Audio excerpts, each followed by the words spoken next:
Op-ed columnist from New York Times. Give it up for Gail Collins. She is the lighthouse for journalism, women, and the American public.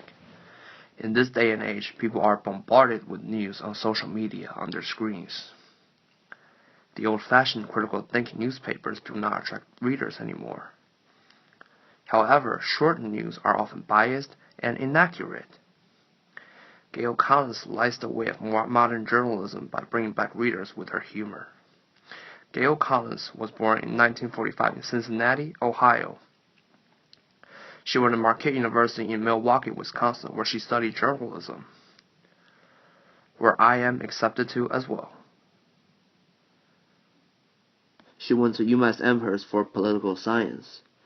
She never seems didactic, as she enlightens her readers like a lighthouse of what is going on in the messy, confusing, and somehow shady American politics with plain data, analogy, humor, metaphors, and her sophisticated use of language.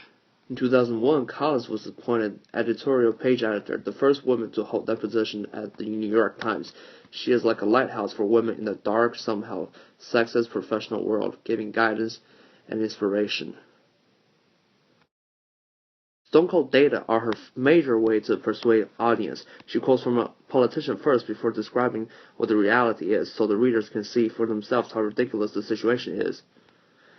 In her article, Wanted, Straight Shooters, she talks about gun control policies in the United States. She quotes from Bill Bratton, the police commissioner, that an average police officer with high training strikes something once or twice every 10 rounds of bullets. An incident where an armed civilian almost hurt innocent people when attempted to stop a mass shooter with a gun.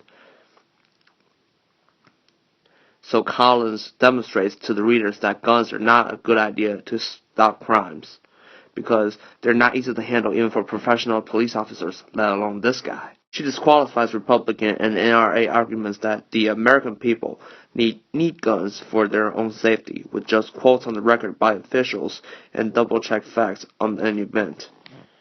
Protects readers from bias or false information like lighthouses, guidebooks from the bad currents. Besides her competence as a journalist, Gail Collins draws attention with her humor, analogies, and metaphors.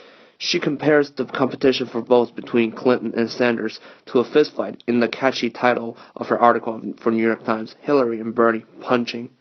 She does not forget to mention how nobody's keeping track of Martin O'Malley's campaign.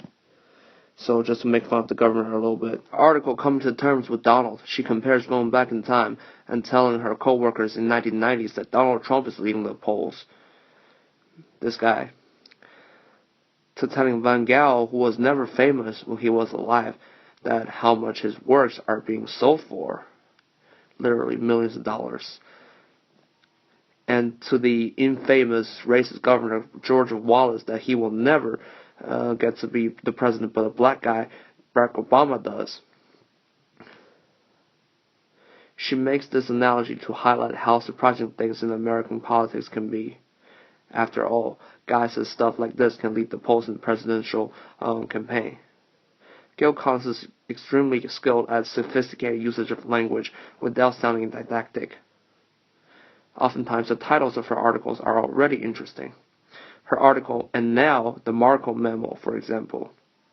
And Now shows the repetitiveness on how weird things happen in American politics.